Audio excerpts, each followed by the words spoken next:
Hi guys, ngayon po ay magluluto tayo ng adobong baboy. Una po ay maghiwa kayo ng mga sibuyas at bawang at lagyan po natin ng mantika ang palayok at pagkatapos po ay gisa natin ang karne. Yan, igisa-gisa lang po natin hanggang maluto po yung karne ng baboy. Lagyan na po natin kapag dyan ng asin.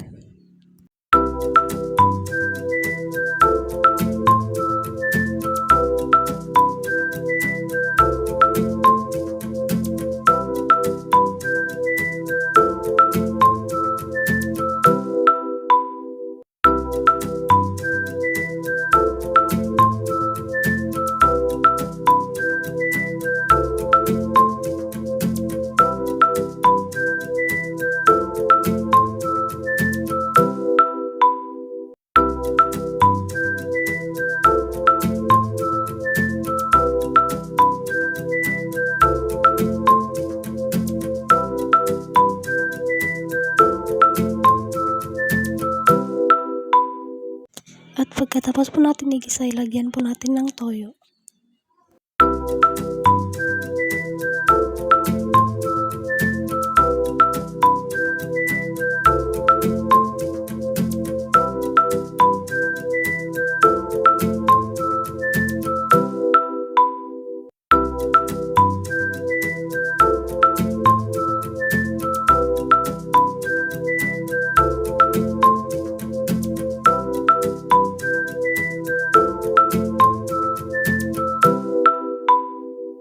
At pagkatapos po natin igisa, ilagyan natin ito ng tubig.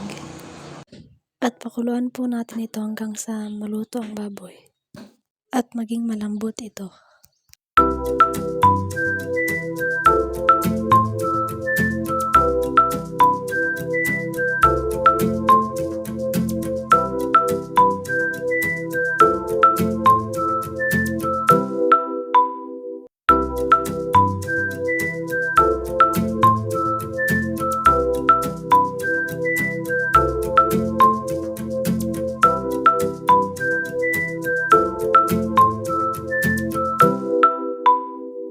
Tapos lagyan natin ito ng maliit na suka.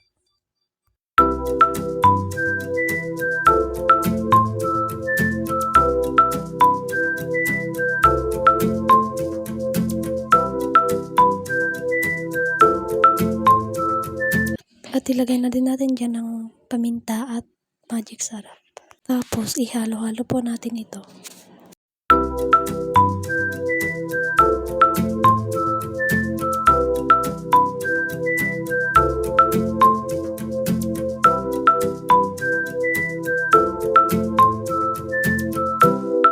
At yan, naluto na po ang karneng baboy na adobo.